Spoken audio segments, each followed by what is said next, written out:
والوں سے۔ ایک لنگر وہ ہے جو ابا جی کے ختم سے منسوب ہے، یہ میرے ابا جی کے ختم شریف کی روٹی۔ ایک لنگر وہ ہے بزرگوں کے ختم سے منسوب ہے، ایک وہ ہے جو بیٹے کے عقیقے سے منسوب ہے، ایک بیٹے کے ولیمے سے منسوب ہے، ایک لنگر حضور کے میلاد سے منسوب ہے۔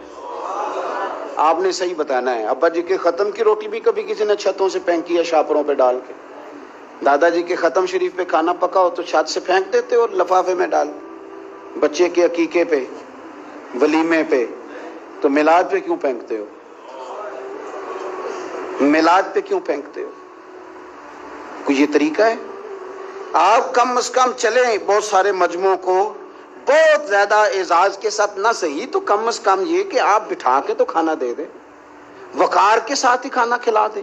اور میں اپیل کروں گا محفل کرانے والوں سے، اور مجھے امید ہے خطیب، مشائخ، نعت خواں، قاری، یہ سارے حضرات بھی میری بات سے اتفاق کریں گے، میلاد شریف پہ نہ سب کی روٹی ایک جیسی پکا لی جائے، جو غریب کھائے وہی پیر کھائے، جو عام کھائے وہی نعت خواں کھائے، جو سارے کھائیں وہی پیر صاحب، صوفی صاحب، درویش صاحب، خطیب صاحب، مہمان خصوصی صاحب بھی کھائیں۔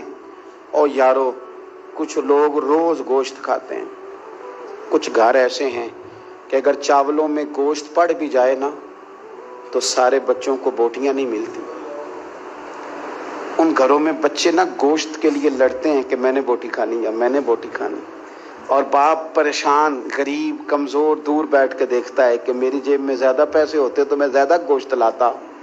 ایسا نہ ہو کہ ہم میلاد شریف پہ زیادہ گوشت ڈال کے چاول ہم نے پکائے ہوئے ہوں اور اسے پتا ہو کہ آج بٹھا کے اعزاز کے ساتھ روٹی کھلائی جائے گی، تو اپنے تینوں بچے غریب آدمی ساتھ لے آئے، اور اس کا 3-4 سال کا بچہ جب اسے 3-4 بوٹیاں اکٹھی ملیں تو اپنے ابا جی سے پوچھے، ابا جی آج خیر ہے؟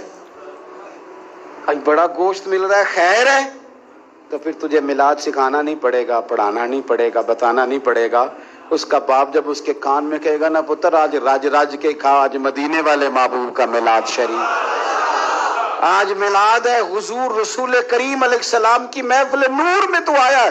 اور سنے نبی کریم نے کیا فرمایا، حضور فرمانے لگے جو بھوکے کو کھانا کھلائے گا نا، اللہ قیامت کے دن اسے جنت کے پھل کھلائے گا۔